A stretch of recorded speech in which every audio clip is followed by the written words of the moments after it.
कश्मीर में तब्दीली मजहब का मामला तूल पकड़ता जा रहा है। जम्मू के बीजेपी सदर रविंद्र रैना और शिरोमणि अकाली दल के तर्जुमान मनजिंदर सिंह के खिलाफ एक अदालत में अर्जी दाखिल की गई है। कश्मीर में स्टूडेंट्स यूनियन ने अर्जी दाखिल की है जिसमें हिंदू मुस्लिम में तफरीक डालने का इल्जाम लगाया गया है और इन दोनों पर कार्रवाई का मुतालबा किया गया है।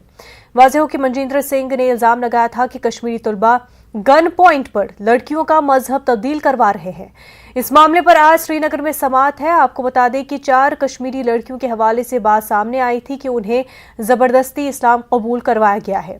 इन 4 लड़कियों में से 3 लड़कियों ने बाज़ाब्ता वीडियो जारी करने के बाद इन इल्जामात को मुस्तरद कर दिया था।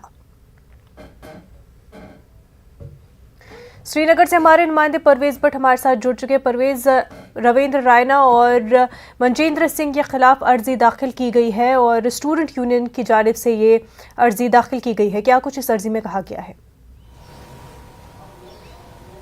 जी बिल्कुल मुनाज़ा, ये आज की ब्रेकिंग इसको कह सकते हैं कि ये जो मामला उठा था यहाँ पे फेक एलिजेड कन्वर्जन का, तो उसके हवाले से यहाँ पे जो स्टूडेंट्स यूनियन है जम्मू कश्मीर की, जिनके ब्रांचेस जो हैं वो ऑल ओवर इंडिया है और जहाँ पे स्टूडेंट्स कनेक्टेड हैं इस स्टूडेंट्स यूनियन से पूरे देश से, तो उन्होंने यहाँ पे केस दर्ज किया है जम्मू कश्मीर कोर्ट में। उन्होंने केस दर्ज किया है रविंद्र रैना बीजेपी के सदर जो हैं, रियासती सदर, और मनजिंदर सिंह सिरसा के खिलाफ जो कि नेशनल स्पोक्स पर्सन है शिरोमणि अकाली दल के। केस की बुनियाद ये रखी गई है कि इन्होंने सोशल मीडिया के थ्रू ऐसे बयानात जारी किए हैं, ऐसे पोस्ट लिखे हैं जिससे कि जो मजहबी भाईचारा है यहाँ पे, चाहे हिंदू मुस्लिम का हो या मुसलमान सिख का जो यहाँ पे इशू चल पड़ा था, तो उसके हवाले से उसको काफी ठेस पहुंची है। तो ये दावा है इस स्टूडेंट्स यूनियन के केस का। यहाँ पे आपको मैं बता दूं कि समाअत इसकी आज रखी गई है। 12 बजे के बाद इस केस पे हेयरिंग हो गई है और जो हमारी स्टूडेंट्स यूनियन के जो प्रेसिडेंट है जिन्होंने ये केस दायर किया है, जो बात हमारी उनके साथ हुई, उनका साफ कहना था कि जो यहाँ पे जो मजहबी भाईचारा है जिसके लिए कश्मीर हमेशा से मशहूर रहा है, उसको ठेस पहुंचाने की कोशिश की गई है, उसको जख्म पहुंचाने की कोशिश की गई है। और जबकि जितने भी एक्विजिशंस ये थे वो सारे गलत साबित हुए हैं बाद में। इन स्टूडेंट्स यूनियन का ये भी कहना है कि जो ये हमारे जो स्टूडेंट्स यहाँ पे कश्मीरी हैं वो काफी तादाद में बाहर स्टूडेंट्स पढ़ते हैं जिसमें बेशतर लड़कियां भी शामिल हैं, तो उनके वहां पे ऐसे जब हालात बनते हैं तो उनके लिए काफी खतरात पैदा हो सकते हैं। ये भी एक खदशा था स्टूडेंट्स यूनियन का और वो चाहते हैं कि इस पे सख्त से सख्त कार्रवाई की जाए और जो सोशल मीडिया के थ्रू इन लीडरान ने जो गलत मैसेजेस दी हैं उन पे एक्शन लिया जाए। जो ट्विटर हैंडल इनका है उनके बाज़ाब्ता उन्होंने जो केस में है उनकी रेफरेंस दी है ट्विटर हैंडल का या फिर फेसबुक अकाउंट्स का, उनकी भी रेफरेंस दी है बाज़ाब्ता, जिसमें यह कहा गया था कि इन लड़कियों को गन पॉइंट पे किडनैप किया गया था। देखिए मुनाज़ा, यहाँ पे मैं आपको ये बात बता दूं कि ये जो केस हैं, ये जो 4 केस यहाँ पे हुए हैं, खासतौर 2 जो श्रीनगर में हुए हैं, इनको बहुत ही गलत तरीके से पेश किया गया था। यहाँ पे अगर हम बात करें कन्वर्जन या जबरदस्ती गन पॉइंट पे किडनैप करने की बात इसमें बिल्कुल नहीं थी, क्योंकि लड़कियों के न सिर्फ वीडियो जो वायरल हुए बाद में जिसमें उन्होंने साफ कहा कि वो अपनी मर्जी से कन्वर्ट हुई है और अपनी मर्जी से उन्होंने शादियां की है, बल्कि जो उन्होंने कोर्ट्स में एफिडेविट दाखिल किए उन कोर्ट्स में भी साफ कहा गया था कि उनके साथ कोई किसी किस्म की जोर जबरदस्ती नहीं हुई है। साथ में जो एक और इशू उठाया गया था वो ये था कि ये लड़कियां नाबालिग हैं, जो कि सरासर गलत है। इन लड़कियों ने अपने बर्थ सर्टिफिकेट्स, जितने भी जरूरी डॉक्यूमेंट्स है, वो भी कोर्ट के सामने पेश किए थे, जिसमें ये एक लड़की 19 साल से ऊपर है, दूसरी की भी एज 20 साल तकरीबन है और ये तकरीबन 2016 में ही 2019 में कन्वर्ट हो चुकी थी ये दोनों लड़कियां। तो इसको मजहबी रंगत दी गई। यहाँ पे मैं आपको बता दूं कि चंद लोग ऐसे जो जिनके दिलों में मुसलमानों के खिलाफ काफी सारी नफरत भरी हुई है, उनके इकदामात से ये आज इस मौके पर हम पहुंचे हैं कि इस नतीजे पर पहुंचे हैं कि जो पूरे देश में जो मुसलमानों के खिलाफ एक राय सी बनाई गई है उसका असर कश्मीर में भी देखने को मिला और कोशिश की गई। हमने देखा कि दिल्ली से उड़ के लीडरान यहाँ पे आ गए और यहाँ पे इस मामले को तूल देने की काफी हद से ज्यादा कोशिश उन्होंने की। लेकिन यहाँ पे जिस तरह से हमने देखा कि तब्दीली मजहब को लेकर के जिस तरह की सियासत यूपी में देखने को मिल रही है और दीगर रियासतों में देखने को मिल रही है, तो कश्मीर में जिस तरह से कुछ वाक़यात को हवा दी गई और फिर जिस तरह से उस पर सियासत की गई, तो जो यूपी में या दीगर रियासतों में इस हवाले से माहौल बना हुआ है, वैसा ही माहौल कश्मीर में बनाने की और उससे पॉलिटिकल माइलेज लेने की पूरी कोशिश की गई। बिल्कुल मुनाज़ा, बिल्कुल ये इसके तार सीधे यूपी से जुड़े हैं और बाकी जिन जगहों पे जो मजहब तब्दीली का जो कानून बनाया गया है उसको यहाँ पे इम्प्लीमेंट करने की कोशिश की गई है। देखिए मुनाज़ा, मैं आपको यहाँ पे बता दूं कि यहाँ पे अगर हम आम लोगों की बात करें, उनको मजहबी तब्दीली कानून से कोई ऐसा कोई उनको बैर नहीं है, कोई उनको प्रॉब्लम नहीं है इस कानून के आने से, क्योंकि अगर हम बात करें यहाँ पे कश्मीर की एक हिस्ट्री रही है, यहाँ पे कश्मीरी पंडित्स रहे हैं, यहाँ पे कश्मीरी सिख रहे हैं, बौद्ध रहे हैं और मुसलमान मिलजुल के हमेशा से यहाँ पे रहे हैं और कभी भी यहाँ पे इस किस्म का वाकया चाहे मिलिटेंसी के दौरान हो या मिलिटेंसी से पहले हो, ऐसे वाकयात देखने को नहीं मिले हैं। लेकिन ये जो 4 वाकयात है, खासतौर श्रीनगर के जो 2 वाकयात है, इनको बहुत ही गलत तरीके से पेश किया गया, न सिर्फ इन लीडरान की तरफ से बल्कि यहाँ के भी जो हमारे लोकल लीडर हैं और यहाँ के कश्मीरी काफी सोशल एक्टिविस्ट भी हमने देखे, जो बिना असली जो हकीकत है उसके जानने के बगैर ही उन्होंने सोशल मीडिया पे अपने पोस्ट वगैरह डाल दिए इसकी मजम्मत करते हुए। यहाँ पे मुनाज़ा जरूरी है कि इंसान जब भी किसी बात पे रिएक्ट करे तो पहले उसकी जो सच्चाई है उसको पूरी तरह से जाने। सच्चाई साफ आ गई है, लड़कियों के वीडियोस आ गए हैं, लड़कियों ने पुलिस में बयानात अपने दर्ज किए गए हैं, उसके ऑडियोज आ गए हैं, लड़कियों ने कोर्ट में एफिडेविट दिए हैं उनकी एज के हवाले से, वो भी क्लियर हो गया है। फिर भी अगर ये इल्जाम कश्मीरी मुसलमानों पे लगाया जाता है तो ये सरासर नाइंसाफी होगी। जी बिल्कुल परवेज, और लड़कियों ने साफ कर दिया है कि कोई जबरदस्ती या फोर्सफुली उनसे कन्वर्जन या फिर शादियां नहीं करवाई गई है, ऐसे में सिर्फ पॉलिटिकल माइलेज लेने की कोशिश हो रही थी। परवेज, बेहद शुक्रिया आपका। आगे बढ़ते, हुजूमी तशद्दुद के वाकयात एक बार फिर सुर्खियों में है। ताज़ा मामला उत्तर प्रदेश के नोएडा का है, जहां 62 साल के शख्स को हुजूम ने तशद्दुद का निशाना बनाया। काज़िम अहमद को ज़दोकोब किया गया, यहाँ तक कि उनके कपड़े तक उतार दिए गए। हुजूमी तशद्दुद का ये वाकया नोएडा के सेक्टर 37 का है। फिलहाल नोएडा पुलिस ने इस मामले में कोई FIR दर्ज नहीं की है। वाज़ेह हो कि काज़िम अहमद अलीगढ़ जा रहे थे, इसी दौरान काज़िम अहमद के साथ हुजूमी तशद्दुद का वाकया पेश आया है। आपको बता दें कि हाल ही में RSS चीफ मोहन भागवत ने हुजूमी तशद्दुद के खिलाफ बयान दिया था।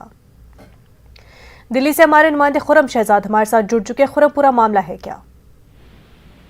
देखिए, ये काजिम अहमद साहब हैं जो 62 साल इनकी उम्र है जी। ये कल अलीगढ़ के लिए निकले थे और ये बिल्कुल जो ओखला का इलाका है वो बिल्कुल सेक्टर 37 से बिल्कुल मिला हुआ है और वही रूट है। उसी तरफ से लोग अलीगढ़ के लिए या फिर उत्तर प्रदेश के मुख्तलिफ इलाकों के लिए वहां से जाते हैं। वहां पर सेक्टर 37 पर इनके साथ कुछ लोगों ने मारपीट की, जो मजहबी स्लोगन्स हैं वो लगाए और साथ ही साथ इनके जो नीचे के कपड़े हैं वो उतार लिए गए और शनाख्त की गई। इस तरह की मेरी बात हुई है। इन लोगों ने खुद न्यूज़ 18 को ये बात बताई है। अभी तक इस मामले में किसी तरह की कोई कार्रवाई नहीं हुई है। हालांकि इतनी जर्दकोब और इतनी मारपीट के बावजूद वो मकामी थाने गए थे और वहां कोशिश की थी कि उनका बयान दर्ज कर लिया जाए और FIR हो जाए, लेकिन वो नहीं किया गया। ना उनकी कोई MLC हुई है अब तक। अभी मेरे पास जो इत्तलात है कि एक हॉस्पिटल ले जाया जा रहा है उनको और वहां पर उनकी MLC की कार्रवाई पूरी की जाएगी।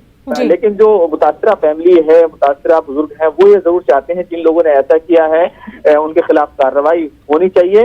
तो ये पूरा मामला है। ये कल पूरा घटनाक्रम ये हुआ है। हालांकि कल जिस तरह से बयानात आए हुजूमी तशद्दुद को लेकर, मोहन भागवत ने जिस तरीके से कहा जो लोग ऐसा कर रहे हैं वो हिंदुत्व के खिलाफ है और उनके खिलाफ सख्त कार्रवाई होनी चाहिए। लेकिन इस मामले में फिलहाल अभी तक कार्रवाई नहीं हुई है और अभी तक कोई रिपोर्ट दर्ज नहीं की गई है। तहरीरी तौर पर अभी तक ये फैमिली शिकायत नहीं दे पाई है और पुलिस के पास गए हैं तो उन्होंने इनका बयान दर्ज नहीं किया है। बिल्कुल खुरम, बेहद शुक्रिया आपका।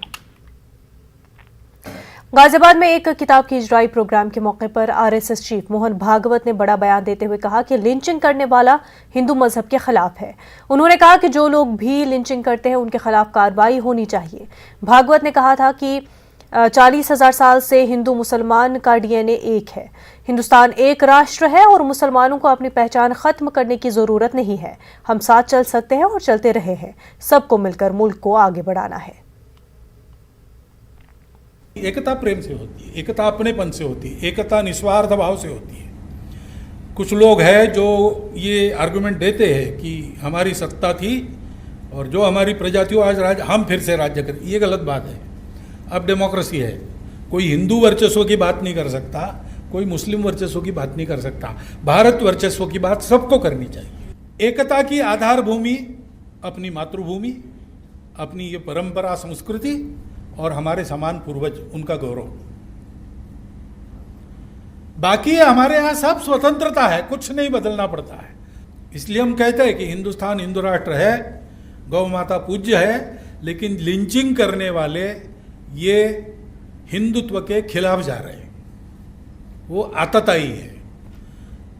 कानून के जरिए उनका निपटारा होना चाहिए, क्योंकि ऐसे केसेस बनाए भी जाते हैं तो बोल नहीं सकते आजकल कहाँ सही है कहाँ गलत है। लेकिन कानून को अपना काम करना चाहिए, तहकीकात करनी चाहिए ठीक से, बिना पार्शियलिटी किए सबका न्याय करना चाहिए और दोषी को सजा होनी चाहिए। हुजूमी तशद्दुद पर आरएसएस चीफ मोहन भागवत के बयान के बाद एमआईएम सदर असदुद्दीन ओवैसी का रद्द-ए-अमल भी सामने आया है।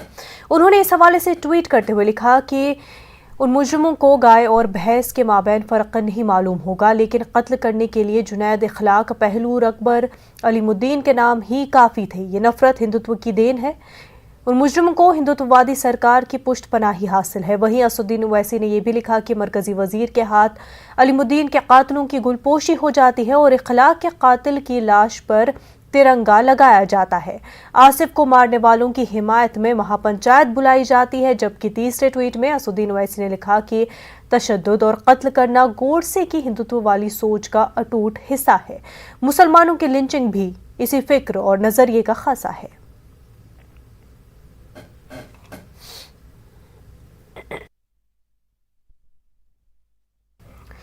आरएसएस चीफ मोहन भागवत के बयान पर मरकजी वजीर मुख्तार अब्बास नकवी ने न्यूज़ 18 से खास बातचीत की। आइए देखते हैं। लिंचिंग को लेकर एक बार फिर बयानबाजी शुरू हो गई। हमारे साथ हैं केंद्रीय मंत्री मुख्तार अब्बास नकवी साहब। नकवी साहब, कल भागवत जी ने बहुत कुछ कहा कि हिंदुत्व के खिलाफ है जो लोग मॉब लिंचिंग करते हैं, लेकिन ओवैसी जी को उस पर एतराज़ है। देखिए, पहली बात एक बात समझिए कि संघ के विचार जो अभी हैं वही हमेशा रहे हैं और देश को लेकर के, समाज को लेकर इसी विचारों के साथ संघ आगे बढ़ रहा है। लेकिन संघ के विचारों पर विरोधियों के दुष्प्रचार अब तक हावी रहते थे।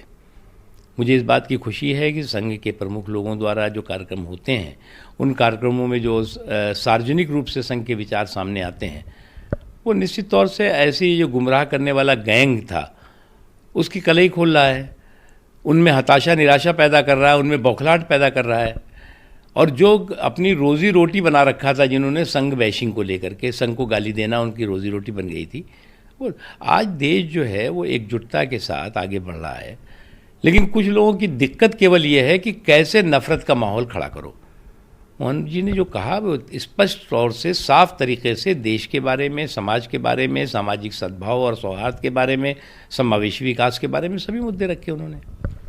जिस तरीके से भागवत जी ने कल कहा कि आपको अब खुद को हिंदू कहने में अगर दिक्कत है तो भारतीय कहिए, और इस्लाम खतरे में है, इसके आप जो इसका जो एक चक्रव्यूह है उसमें मत फंसिए। मैंने इसीलिए तो कहा ना कि संघ के विचार हमेशा ऐसे ही रहे हैं, लेकिन विरोधियों के दुष्प्रचार जो है वो नए नए रूप, नए नए रंग, नए नए पैतरों के साथ दिखाई पड़ते रहे। तो इसलिए जो है वो आज जो है उनके दुष्प्रचार पर संघ के विचार हावी हो रहे हैं और उस सच्चाई को लोग समझ रहे हैं। ओवैसी जी तो ट्वीट कर रहे हैं, कह रहे हैं कि राष्ट्रवादी, हिंदुत्व राष्ट्रवादी जो सरकार है वो उसके पीछे पृष्ठपनाही करती है, मॉब लिंचिंग को बढ़ावा देती है। देखो, फ़र्क आप समझ लो। अब इसी को कहते हैं फ़र्क। संघ प्रमुख मोहन भागवत जी कहते हैं कि देश को एकजुट होना चाहिए, समावेशी विकास की बात कर रहे हैं, सद्भाव की बात कर रहे हैं। अगर कोई व्यक्ति सद्भाव और विकास और समावेशी सोच को जो है नुकसान पहुंचाने की कोशिश कर रहा है तो उस पर जो है वो कानूनी कार्रवाई की बात कर रहे हैं, चाहे कोई हो, किसी भी धर्म जाति, इससे कोई मतलब नहीं।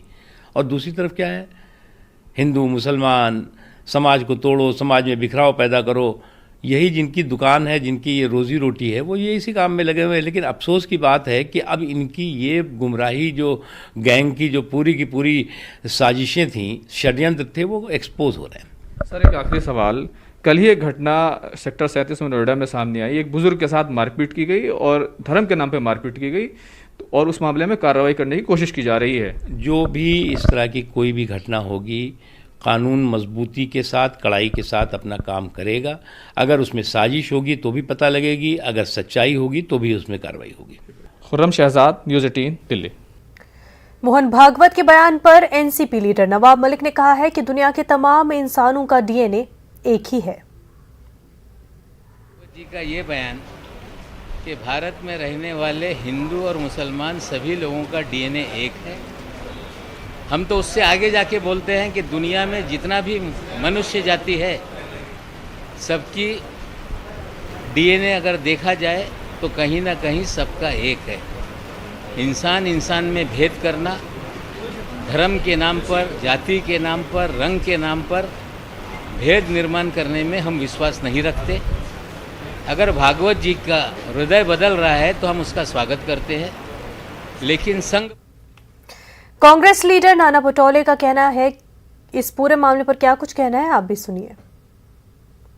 कि देर आए सुधार आए। मोहन भागवत जी, कांग्रेस की भूमिका पहले से ही स्पष्ट थी कि हिंदुस्तान का हर इंसान का डीएनए एक ही है, वो कोई भी धर्म का हो, कोई भी मजहब का हो, और सर्वधर्म समभाव की भूमिका लेकर कांग्रेस ने इस देश में देश को संभाल कर देश को आगे बढ़ाया।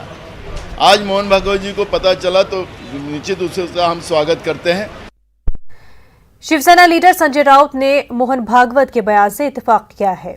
उनका कहना है कि हम सब का डीएनए एक ही है, लिहाजा जात और मजहब का सवाल नहीं उठता। मोहन भागवत साहब ने जो बात कही है वो सही है, ये बात कोई गलत नहीं है। हम सब भारतीय हैं, हमारा डीएनए एक है। अगर हम सब भारत के नागरिक हैं, भारतवासी हैं, तो यहाँ धर्म का और जात का प्रश्न आता है कहाँ? सबका डीएनए भारतीय है, यही भागवत साहब ने कहा है। और सरसंघ चालक जी ने जो आज से महाराष्ट्र असेंबली का 2 रोजा मानसून इजलास शुरू हो रहा है। मानसून सेशन के 2 दिनों का होने के बावजूद हंगामा खेज होने का इम्कान है। ऑपोजिशन लीडर देवेंद्र फडणवीस समेत बीजेपी के कई बड़े लीडरान महाविकास अघाड़ी सरकार को मुख्तलिफ मामलात पर घेरने की कोशिश करेंगे। खासतौर पर सुप्रीम कोर्ट के जरिए मराठा समाज के लिए सरकारी नौकरी और एजुकेशन में कोटा खत्म करने और स्पीकर के इंतखाब को दोबारा मुअख्खर करने का फैसले के खिलाफ ऑपोजिशन का रुख जारहाना हो सकता है। हमारे नुमाइंदे वसीम हमारे साथ जुड़ चुके। वसीम, क्या आज से शुरू होने वाला 2 दिन का मानसून इजलास शुरू हो चुका है?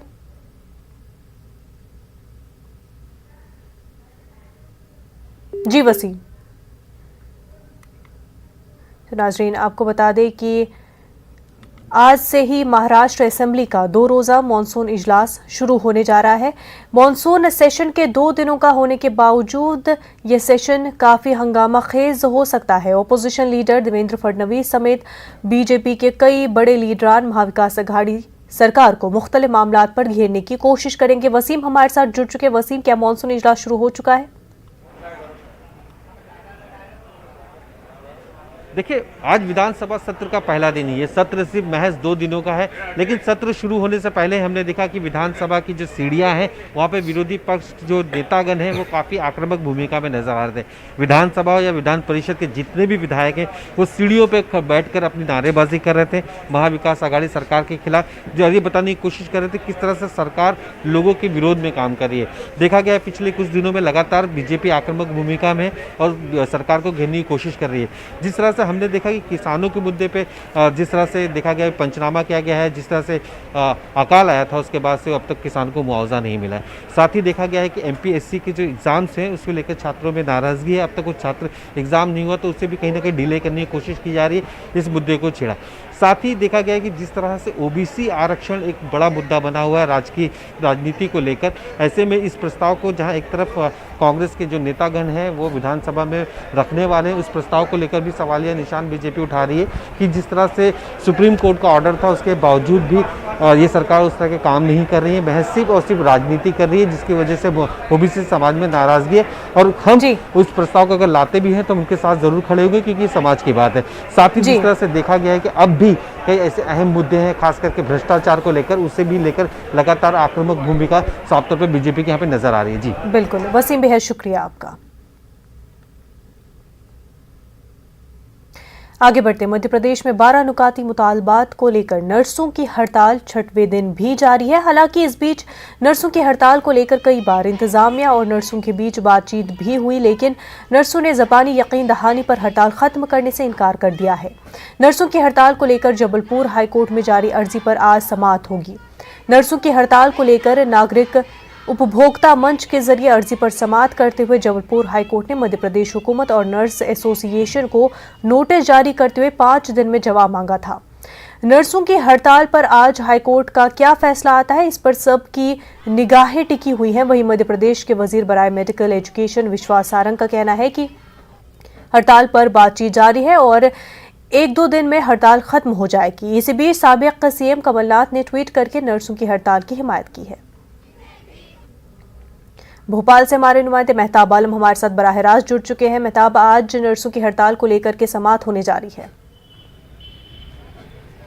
हाँ मुनज़्ज़ा, जो है 1 बजे समाअत होगी और लोगों की नज़र उस पर टिकी हुई है क्योंकि 6 दिनों से हड़ताल जारी है। और हड़ताल की अगर हम बात करें तो मध्य प्रदेश में तिब्बी सहूलियत खिदमात की अगर बात करें तो मुतासिर हो गई है।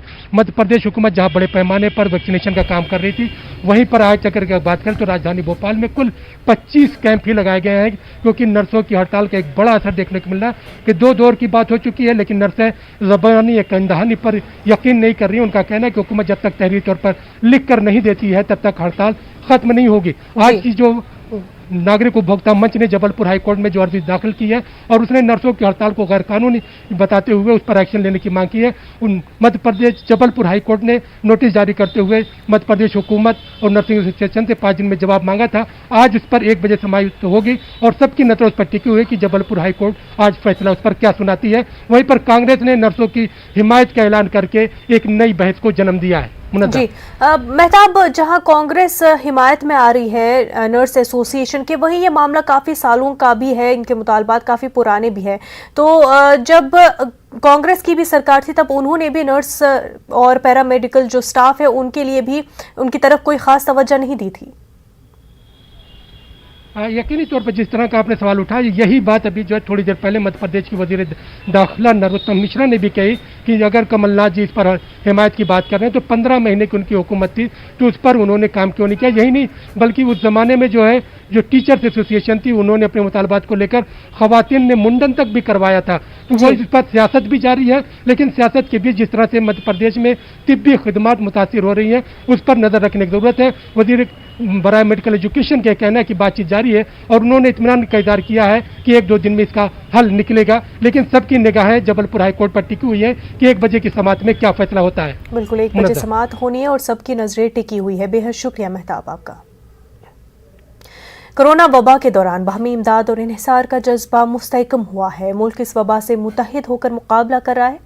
टीकाकारी के ऐलान के बाद हम बेहतर ताउन करें जिससे हम कोरोना को मात देने की जानिब कदम बढ़ा सके। नेटवर्क 18 इस मुहिम में हर कदम पर आपके साथ रहेगा। जब तक सभी महफूज नहीं होते तब तक कोई भी महफूज नहीं होगा और इसी सोच की बुनियाद पर हमारी मुहिम संजीवनी का मकसद ये यकीनी बनाना है कि वैक्सीन पाना सभी हिंदुस्तानियों का हक है।